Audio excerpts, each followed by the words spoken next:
My manager fired me for poor performance. Then his boss asked why my name was on his biggest project.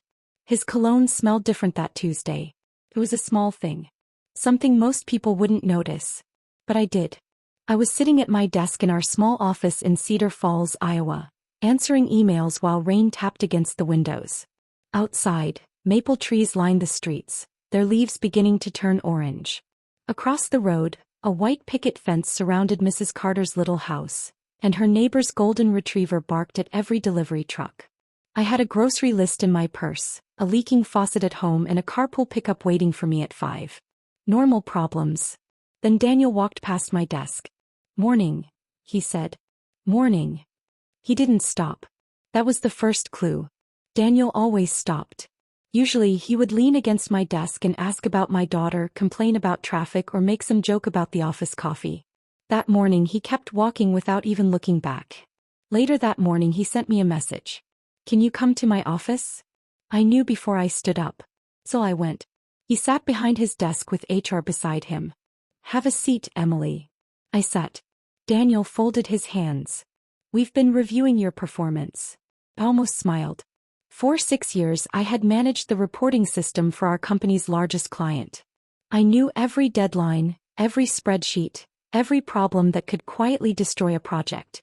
I had stayed late more times than I could count, answered emails on weekends and covered for people who missed deadlines. "You're saying my performance has declined?" I asked. He nodded. "Unfortunately."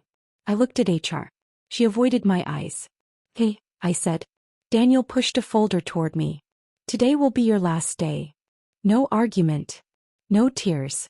I simply picked up the folder. "Understood." Daniel looked surprised. Maybe he expected me to fight. Instead, I went back to my desk. That afternoon I packed my coffee mug, a framed photo of my daughter, and the tiny plant I had kept alive for 3 years. I said goodbye to 2 coworkers who looked uncomfortable and promised to stay in touch. Before leaving, I noticed something else. My access badge had been disabled before Daniel even called me into his office. That was the second clue. Someone had planned this. On the drive home I didn't cry. I thought about the mortgage, the grocery bills, my daughter's school schedule, and the carpool duties I normally shared with another mom. Losing my job was serious.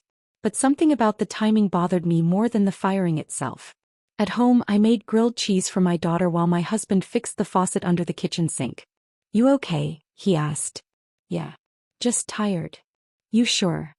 I said I'm fine. He looked at me for a moment. I smiled. That night, after everyone went to bed, I opened my laptop.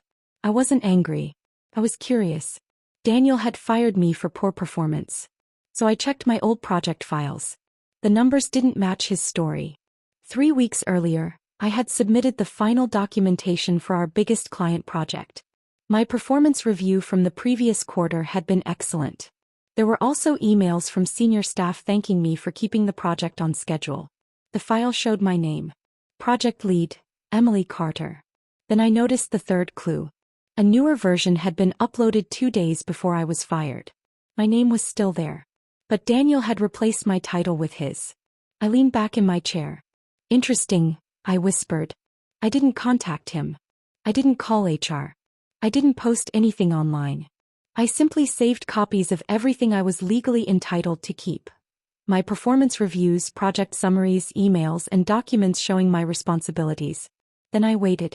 The next morning I updated my resume. I applied for 3 jobs. Then I made breakfast, packed my daughter's lunch, and drove her to school. Life didn't pause because I had been fired.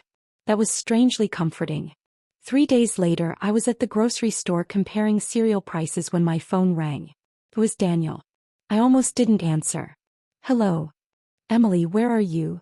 "Grocery shopping." There was silence. Then he said, "Can you come in tomorrow?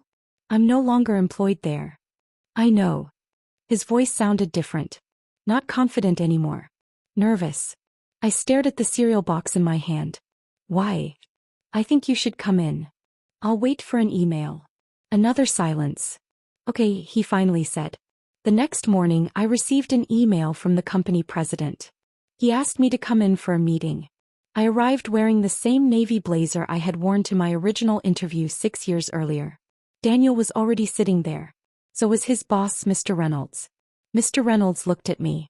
Emily, I need to ask you something. Sure. He opened a file. Why is your name listed as the project lead on our largest account? I looked at Daniel. He stared at the table. I said nothing. Mr. Reynolds continued. We reviewed the project history.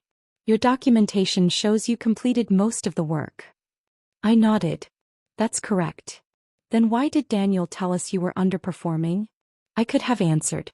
I could have explained everything. I could have told them about the late nights, the deadlines I rescued, the reports I corrected, and the work Daniel had quietly taken credit for. Instead, I simply said, I think you should ask him. The room went quiet. Daniel finally looked up. For the first time since I had known him, he seemed to have nothing to say. Mr. Reynolds closed the file. Thank you, Emily. I stood.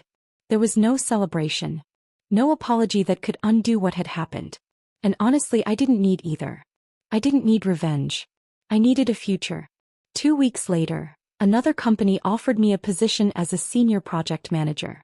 Better salary. Better hours. And no carpool panic at 5 o'clock. On my first morning there, I drove past the same maple-lined streets on my way to work. The sky was clear and sunlight spilled across the sidewalks. The faucet at home was finally fixed. The grocery bills were still annoying. The neighbor's dog was still barking. Nothing about the world had suddenly become perfect. But I felt different. I had learned something. Being quiet doesn't mean you are weak. Sometimes it means you are listening while everyone else is talking. I never found out exactly what happened to Daniel. And honestly, I stopped caring. I had a new office. A new title.